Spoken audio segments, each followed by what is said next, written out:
Hi Leo, how's everybody doing? Before we get into it, let's set the intention for this to be a space where everyone allows themselves to feel seen and validated, and ultimately for this to be a safe space and a healing space in alignment with everyone's highest good.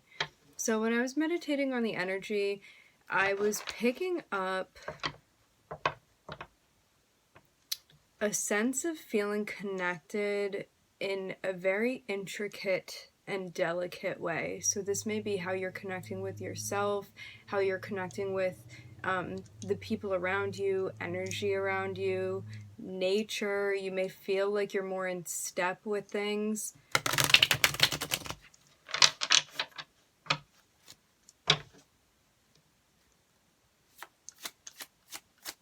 Above all, I was getting a deep sense of connection.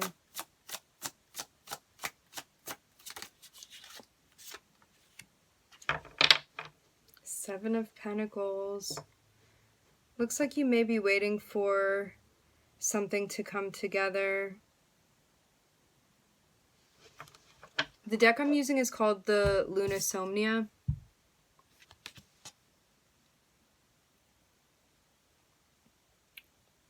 It looks like there are two halves to something and you're waiting for it to come together. Something that you've been very patient with. It feels very inevitable that these two halves are attracted to one another.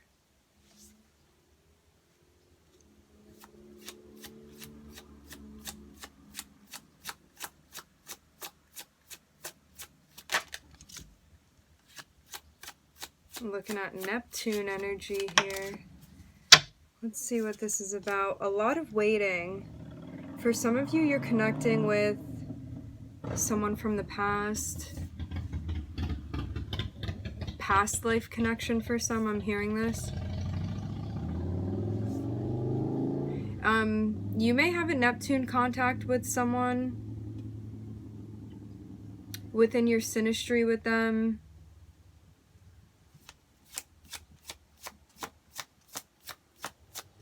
Prominent placement within a composite chart.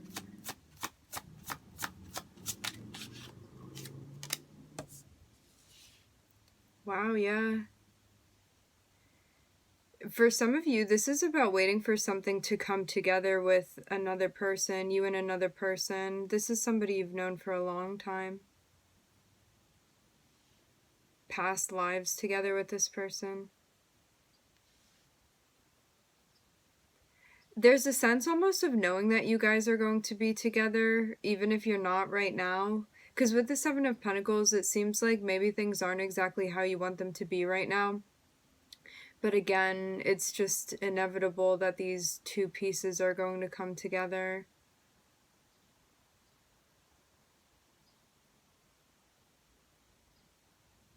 Like you almost just know.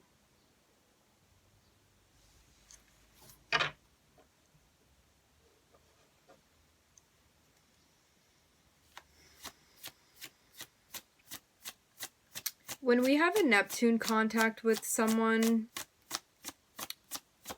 sometimes at first everything can feel very magical and dreamlike, and then reality sets in and it doesn't always feel like that afterward. Here you are.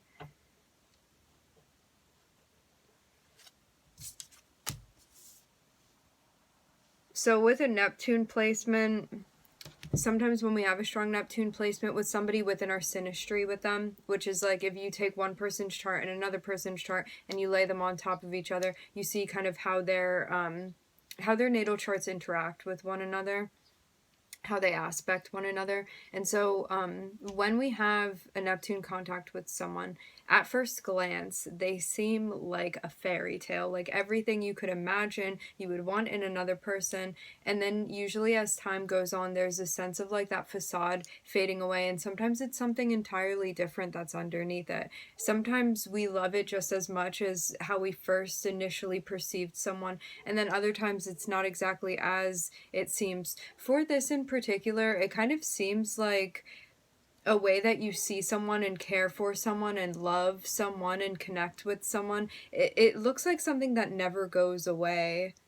something that's always there, something that is always felt, whether or not you are actually together with this person. For some of you, there's a sense of like waiting for things to come back together between you and this person.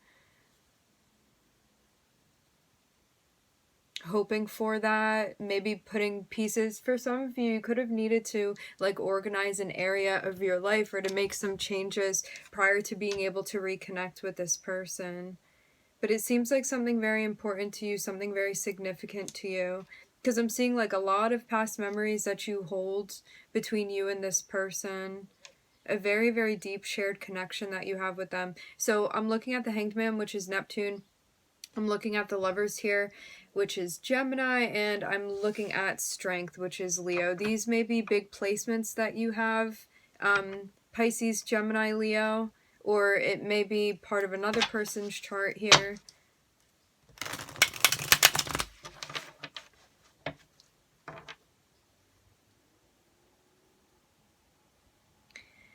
It looks like in order to get things to work in the way that you want them to with this person, there's going to be a lot of needing to allow things to play out and to do it very gently so as not to force something. There's a sense of kind of allowing things to settle in the way that they're meant to, and to trust that things are going to fall into place as long as you're being present and you're there and you're ready to work. And this also always will depend on the other person's energy as well.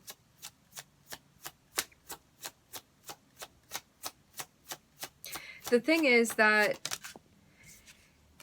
you can have the most like amazing synastry chart with someone. However, if they're not choosing to show up in a way where they're willing to work with you and work things out, then none of that really matters, because it always, at the end of everything, comes down to will and how somebody enters into a connection, how both people choose to.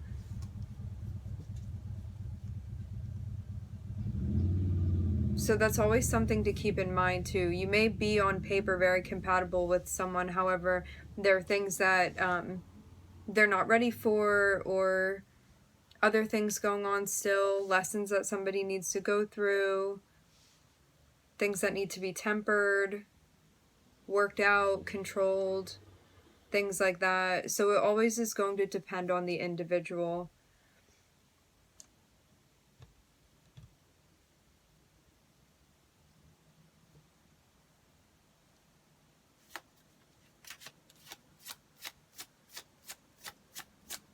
It seems like whatever this thing is that you've been waiting on, you're not going to be waiting much longer with the Death card.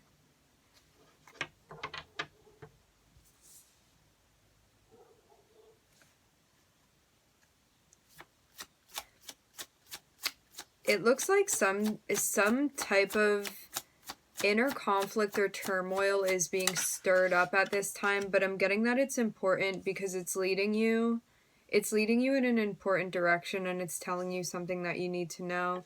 You may have even felt like you hit a wall, because I'm looking at the Hanged Man, and below the Hanged Man is the Five of Wands, and it seems like you could have even been stuck in this tug of war, more so with yourself.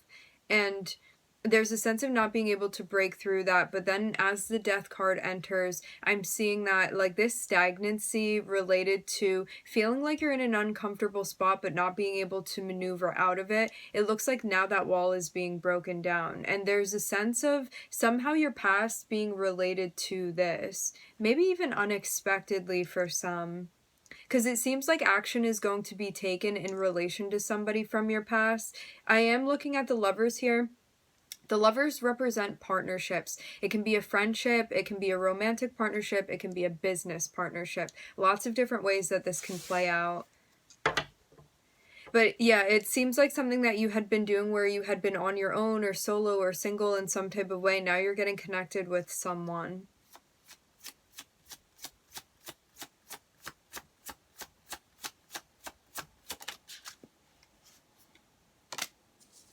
I'm seeing a lot of Scorpio energy here. You may have Scorpio highly aspected aspected in your chart, your person may.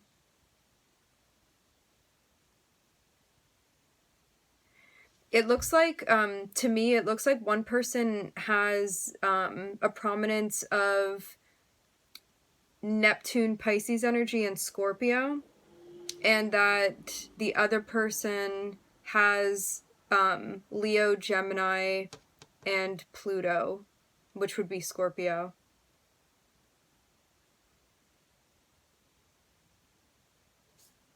That's what it looks like it's breaking down to.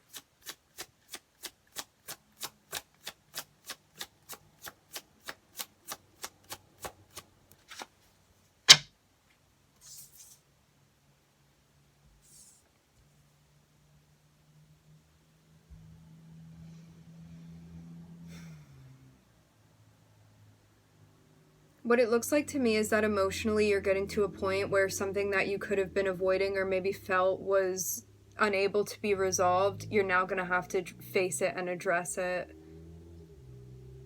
It seems like you sticking with this is going to be important because it's going to, I'm hearing bridge the gap. There's a sense of like tirelessly trying to work through something and maybe just feeling like you're getting nowhere, but it seems like you sticking with this is going to prove effective. I'm seeing it be related to you and another person. I'm seeing like someone's hair all disheveled here. It just seems like something has maybe been like taking away from other areas of your life, or maybe you're having a hard time like eating or sleeping or concentrating or something because there's something emotionally going on with you that you're trying to sort through right now. I'm seeing that you are going to be sorting through it. It's just, again, a matter of sticking with it and believing in yourself and believing that you're going to work through it. Because it may even feel somewhat confusing. It's like maybe sometimes you feel one way towards this person, and then at other times you feel another way. And there may be some consistent feelings that don't really change so much. Yeah, it seems like you may, like, depending on what mood you're into, you may have different perceptions of this person and maybe even of yourself as well. But what it looks like is that you're being guided to find the constant here. It's like what's below all of that, what's beneath all of that in relation to you and this person and the connection that you share. Because I'm seeing something that runs very deeply. It seems too like you're coming to a place where a choice is going to need to be made.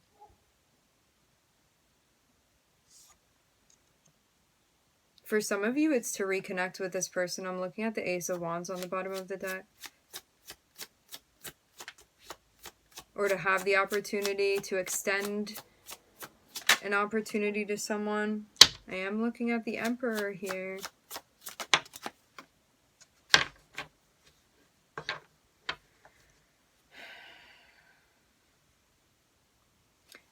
Maybe you feel like you're in a place too where you need some encouragement to kind of check in with yourself and recognize where you can take action, recognize where you've come, recognize your own power and your own energy. It feels like you're getting more in touch with your masculine energy. Masculine energy, which all of us have masculine and feminine. It's all about balancing the energies. They're all just on a spectrum all together.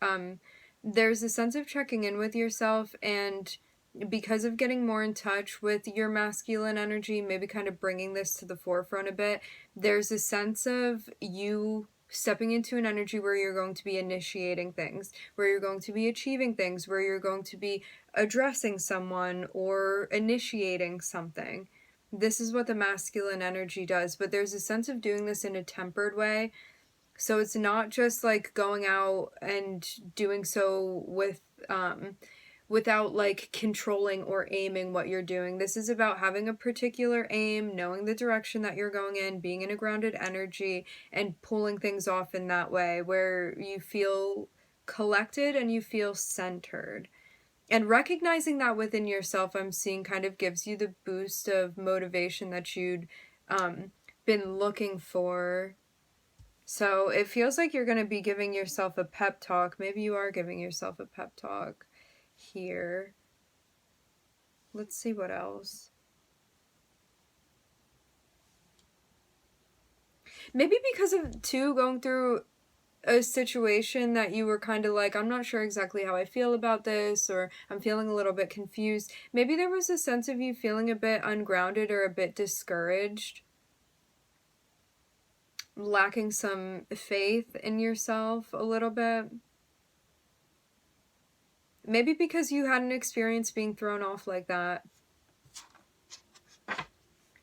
It looks too like you feel better when you're practicing I'm hearing self-control, but also self-care routine. So you may have some sort of like ritual or routine that you do for yourself, and it's something that it like gives you confidence in other areas of your life. Like I'm seeing it's going to like you having some sort of self-care routine, or like meeting your needs in the way that you are hearing them and fulfilling them. There's a sense of this psychologically of benefiting you, making you feel like you can accomplish the things that you've set out to accomplish.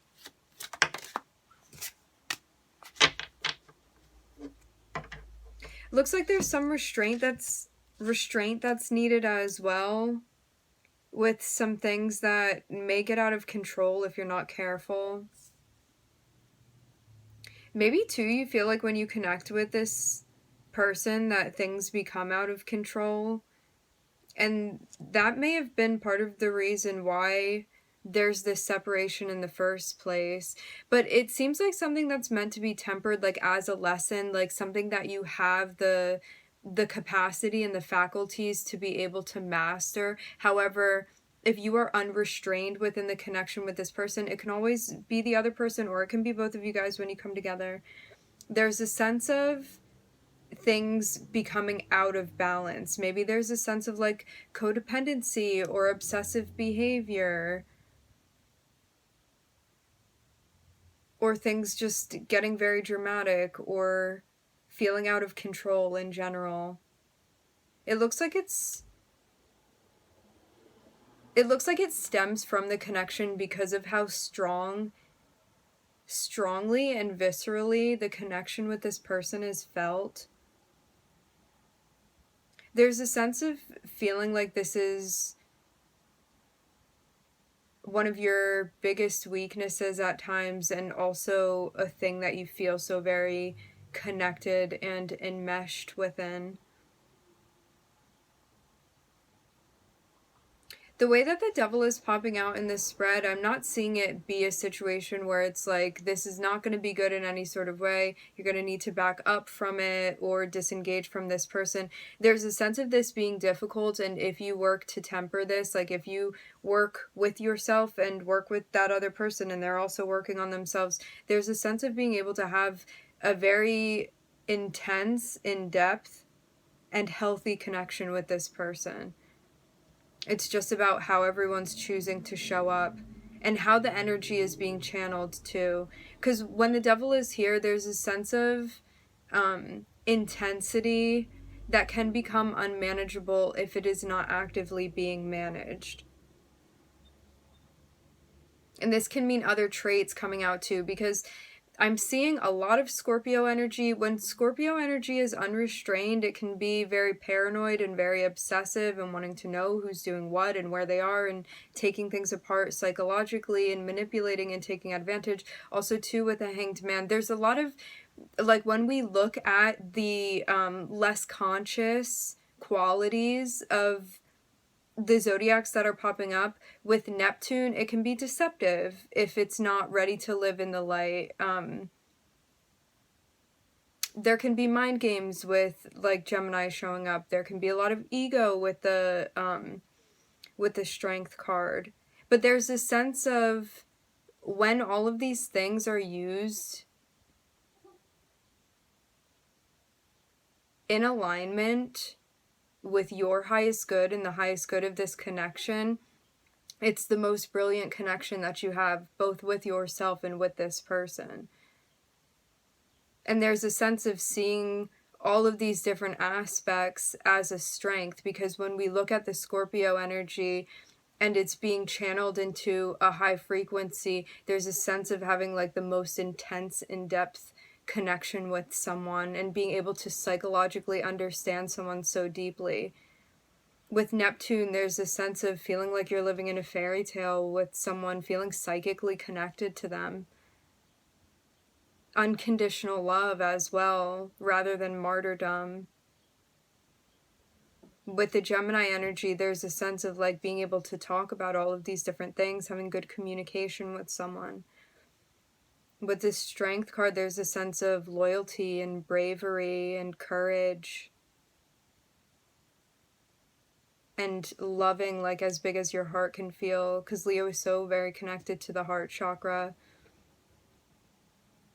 And caring for those that you want to show up for. So definitely really, really intense connection that you have with this person. We're going to go over all of the zodiacs once we get one more card. Just want to see what else is popping up.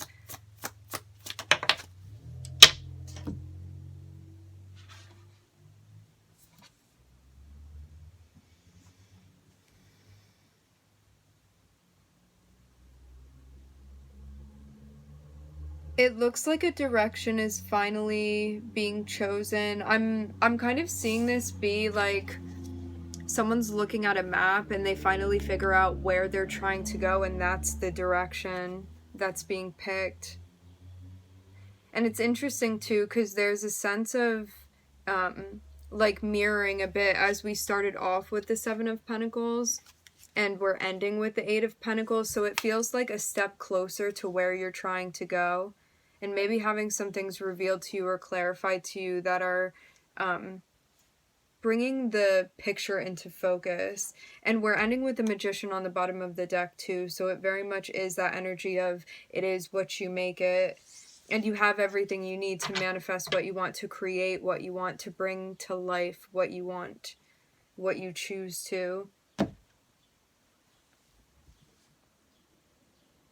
So zodiac wise, we are looking at Neptune, Gemini, Leo, Scorpio, Pluto, Aries, Virgo, Sagittarius, and Capricorn. This feels very much like a layout of two different people's charts, so keep that in mind.